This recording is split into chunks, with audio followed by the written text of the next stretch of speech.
So this unit is all about der Nussknacker. This is the book that we've been using, and on our YouTube channel, you'll be able to hear this being read out. You can also get hold of a copy of one of these if you want to. They're available quite cheaply secondhand on eBay. So in your packs you'll have a set of 3-part cards that have nouns in, and you'll have a double pack of cards with verbs. Then you'll have a set of verbs with their English equivalent, and then a set of verbs showing how they're conjugated in the third person in the present and the past. Then you've got a photo that you can laminate to help the children describe the picture, and then if you want to, you can download a couple of pages and keep these next to the work so the children can check their work if they need to.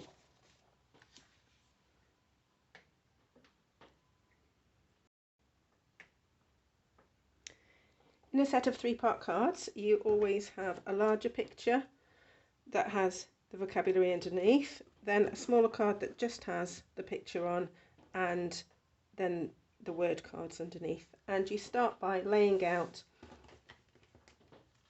all of the largest cards.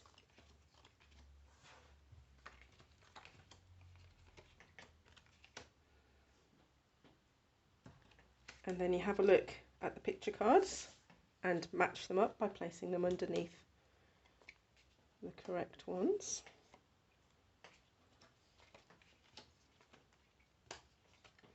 If you're doing this with your child, you can be encouraging them to say the words as they go along, and then you match up the word cards. Der Soldat, die Kerze. If a child is at the early stages of reading, they'll just be looking at the first letter there and comparing it and seeing if it says the same. If a child is at a later stage of reading, they'll be able to read the words properly and try to remember them. So that's the first stage of 3-part cards. If your child is confident in doing it this way, then you can ask them to do it the second way. When your child is a bit more confident, you can just lay out the smaller picture cards, and then they can have a look at the labels and see if they can match them. If they've worked with it the other way round, they should be able to remember a few of them. If they get one wrong, it doesn't matter, let them keep going. You don't need to correct them as they're going along. When they've finished putting all of the word cards on, they can then have a look and check their work, and then they'll be able to spot themselves if they've done one wrong, and they can just swap it over for the correct one.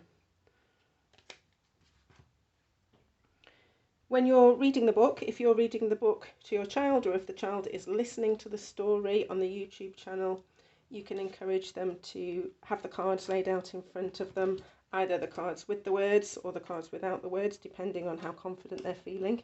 And when they hear the word in the story, they can lift that card up to show that they've recognised that word in the story. Again, if you do it with these ones, they can be reading it at the same time.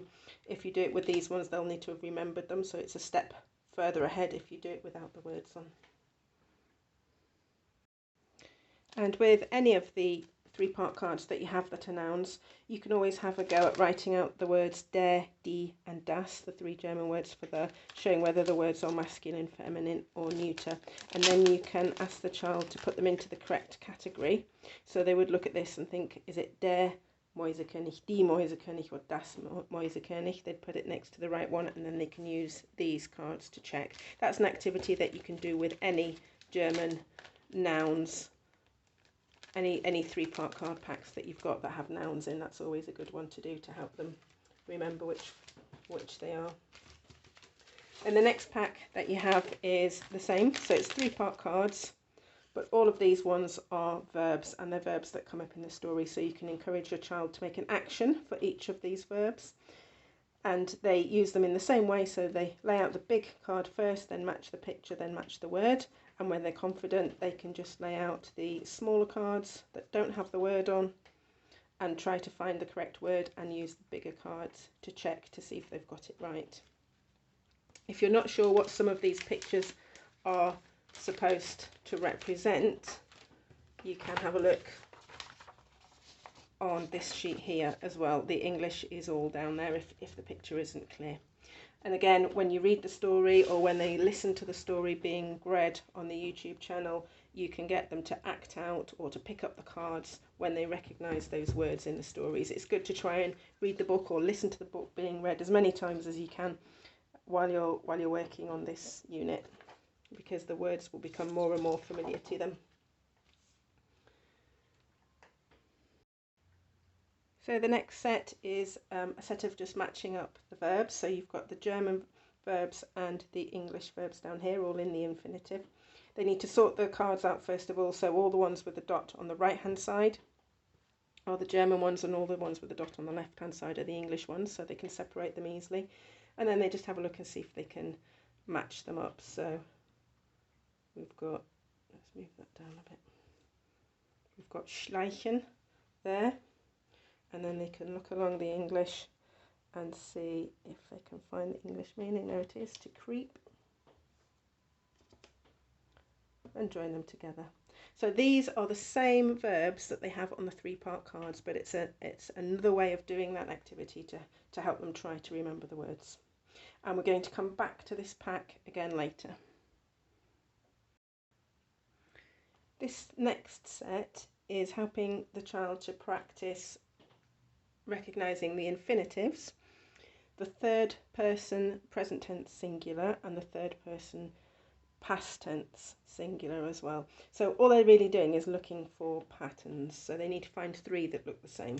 So we've got fliegen, which is to fly. So the first one that they're looking for always needs to end in en. That's the infinitive fliegen, and that's the one that they've been looking at when they were matching up the 2 words, and it's the one that they were looking at when it was on the card. So that's the basic infinitive form. So they always start with the one that ends in en. So we've got here fliegen.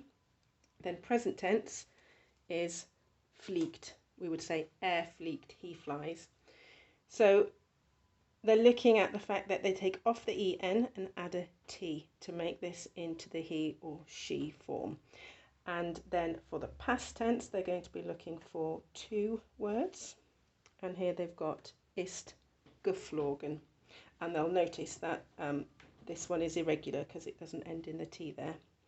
And then if they, let's choose another one, schlafen. So it ends in en, it's the infinitive, that's the first one they find. Then schläft. Now that's an interesting one. They should be able to spot that this one is irregular, because as well as just adding the T, we've added the umlaut to the A. So schlafen, schläft, and hat geschlafen. And again, that one's irregular because we've not got the T on. Let's find a completely regular one.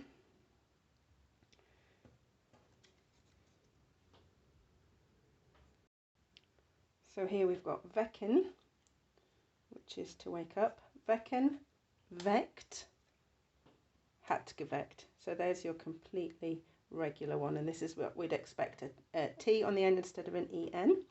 And here hat and a G at the beginning and a T on the end, hat geweckt. So to begin with, if your child's at the early stages of learning German, all they need to be doing is recognising that these 3 different ways of looking at the verb have the same meaning. So they all come from the verb to wake. So we've got to wake, he wakes, and he woke.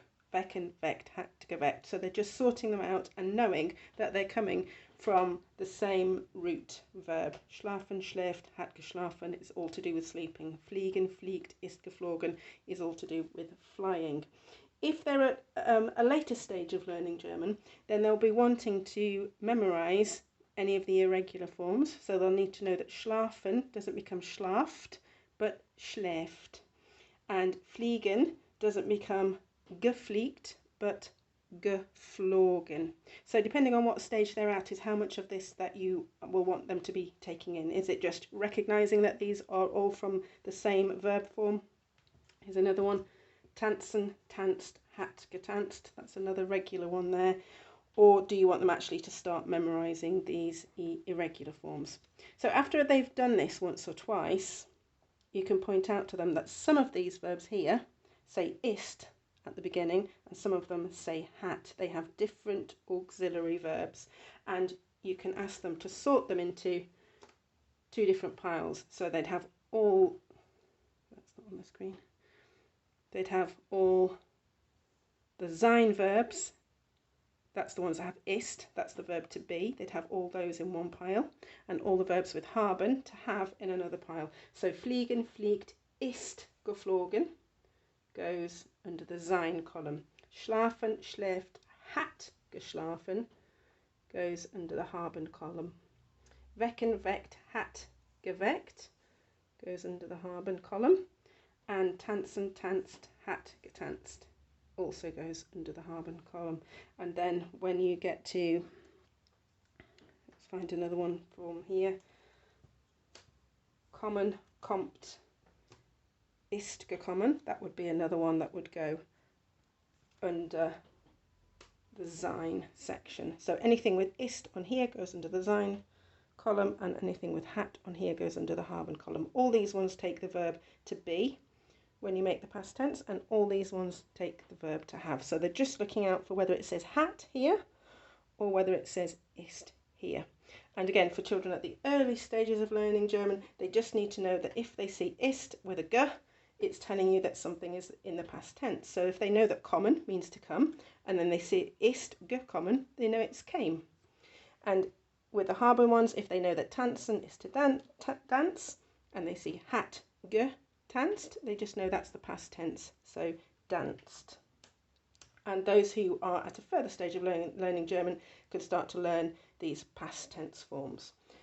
So once they've had lots of practice at sorting these out into different categories, the sein and haben, you can then go back to the bigger verb cards that they were using before to match up to the English. But this time you won't need the English, because if they've been using them a lot, they'll know what they are already. So then they just look at the verb denken, and they've got to decide if it's sein or haben in the past tense. So is it going to be ist gedacht or hat gedacht? So they have a think about that and they decide where it's going to go. And then they have a look at the next one. So gehen, is it going to be ist gegangen or hat gegangen? And they put it where they think it's going to be. And then they can either use the smaller cards to match up to see if they've got them in the right column, or if it's easier, they can go to the sheet where it's printed out, so they can look at gehen and have a look there. It's ist gegangen, so that's correct, it's under the sein one. They can have a look at denken, if we can find that one, there we go, and it's hat gedacht, so it's under the haben column. So that's quite an advanced piece of work there. So they're looking at each verb and knowing whether it takes haben or sein in its past tense, which auxiliary verb it takes. And they can work through those and then check them. And then lastly in the pack, we have a picture which is taken from an old Nutcracker book, I think.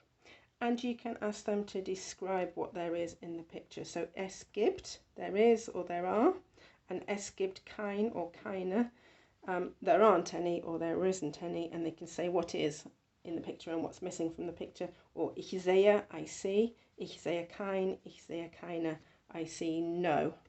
So they can just look at that and say ich sehe Soldaten, ich sehe, maybe ich sehe kein Mäusekönig, I don't see a mouse king, but I see soldiers. So they can describe that. They can also, if you've got the book, they can also flick through their book and see if they can describe what's happening on each of the pages or what they can see in each page. And if they can even say what the children are doing. If they're at an advanced stage, they could try and put it into the past and say what the children were doing. Sie haben getanzt, vielleicht, they were dancing. You can do this with any book, so you don't have to have this book. It's a really good idea just to get used to looking at a picture and having a go at describing it in German, even if it's just 1 or 2 sentences. I see a girl, ich sehe ein Mädchen, es gibt ein Soldat. Just getting used to being able to use some of the words that they know to describe pictures. And that's the Nutcracker pack.